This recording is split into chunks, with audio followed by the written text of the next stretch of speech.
بسم اللہ الرحمن الرحیم۔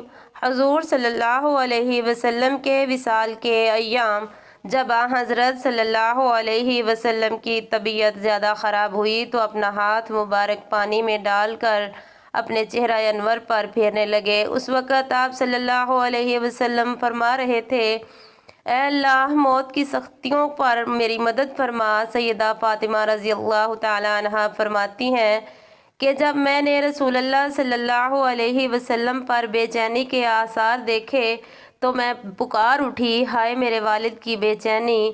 یہ سن کر حضرت صلی اللہ علیہ وسلم نے ارشاد فرمایا، آج کے بعد پھر کوئی بے چینی تمہارے باپ کو نہیں ہوگی۔ حضور اکرم صلی اللہ علیہ وسلم پر وفات کے وقت جو اس قدر تکلیف اور بے چینی کے آثار ظاہر ہوئے، اس میں بھی اللہ تعالیٰ کی حکمت ہے، یہ کہ اگر کسی مسلمان کو موت کے وقت اس طرح کی تکلیف اور بے چینی ہو تو حضور اکرم صلی اللہ علیہ وسلم کی تکلیف کو یاد کر کے خود کو تسلی دے سکتا ہے، یعنی دل میں کہہ سکتا ہے کہ جب اللہ کے رسول پر موت کے وقت اتنی تکلیف گزری تو میری کیا حیثیت ہے۔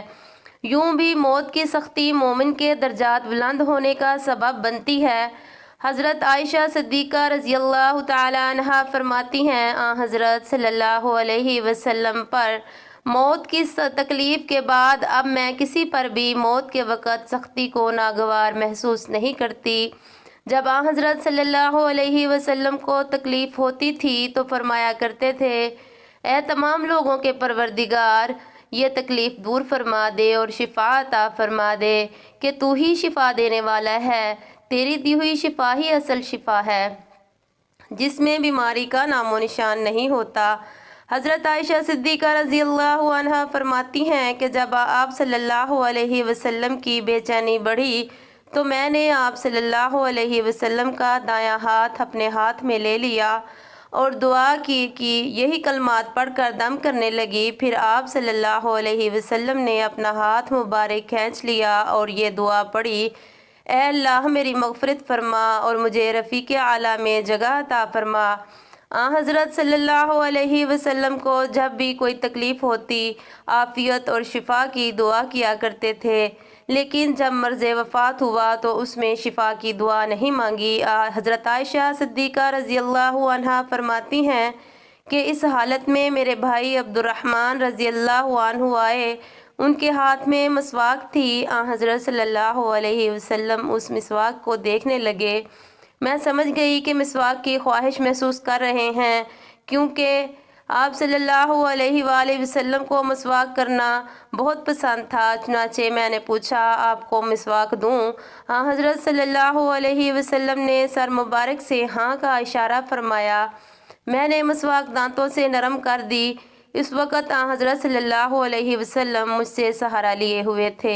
ام المؤمنین عائشہ صدیقہ رضی اللہ تعالیٰ عنہا فرماتی ہیں، میرے اوپر اللہ کے خاص انعامات میں سے ایک انعام یہ بھی ہے کہ حضرت صلی اللہ علیہ وسلم کا انتقال میرے گھر میں ہوا۔ آپ کا جسم مبارک اس وقت میرے جسم سے سہارا لیے ہوئے تھا۔ وفات کے وقت اللہ تعالیٰ نے میرا لعاب دہن اور آپ صلی اللہ علیہ وسلم کے لعاب دہن سے ملا دیا، کیونکہ اس مسواک کو میں نے نرم کرنے کے لیے چبایا تھا اور حضرت صلی اللہ علیہ وسلم نے اس سے اپنے دانتوں پر پھیرا تھا۔ حضور اقدس صلی اللہ علیہ وسلم پر بے ہوشی طاری ہوئی تو سب ازواج مطہرات آس پاس جمع ہو گئیں۔ مرض کے دوران حضرت صلی اللہ علیہ وسلم نے 40 غلام آزاد فرمائے۔ گھر میں اس وقت 6 یا 7 دینار تھے۔ حضور اقدس صلی اللہ علیہ وسلم نے سیدہ عائشہ رضی اللہ تعالیٰ عنہا کو حکم دیا کہ ان دیناروں کو صدقہ کر دے۔ ساتھ ہی ارشاد فرمایا، محمد اپنے رب کے پاس کیا گمان لے کر جائے گا کہ اللہ تعالیٰ سے ملاقات ہو اور یہ مال اس کے پاس ہو۔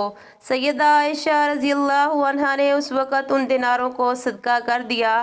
حضرت صلی اللہ علیہ وسلم کی بیماری سے چند روز پہلے حضرت عباس رضی اللہ عنہ نے خواب دیکھا تھا کہ چاند زمین سے اٹھ کر آسمان کی طرف چلا گیا ہے۔ انہوں نے حضور اقدس صلی اللہ علیہ وسلم کو خواب سنایا۔ خواب سن کر آپ صلی اللہ علیہ وسلم نے فرمایا تھا، اے عباس وہ تمہارا بھتیجا ہے، یعنی یہ آپ صلی اللہ علیہ وسلم کی وفات کی طرف اشارہ تھا۔ اپنی صاحبزادی سیدہ فاطمہ رضی اللہ عنہا سے آپ صلی اللہ علیہ وسلم کو بے پناہ محبت تھی۔ علالت کے دوران آپ صلی اللہ علیہ وسلم نے انہیں بلا بھیجا۔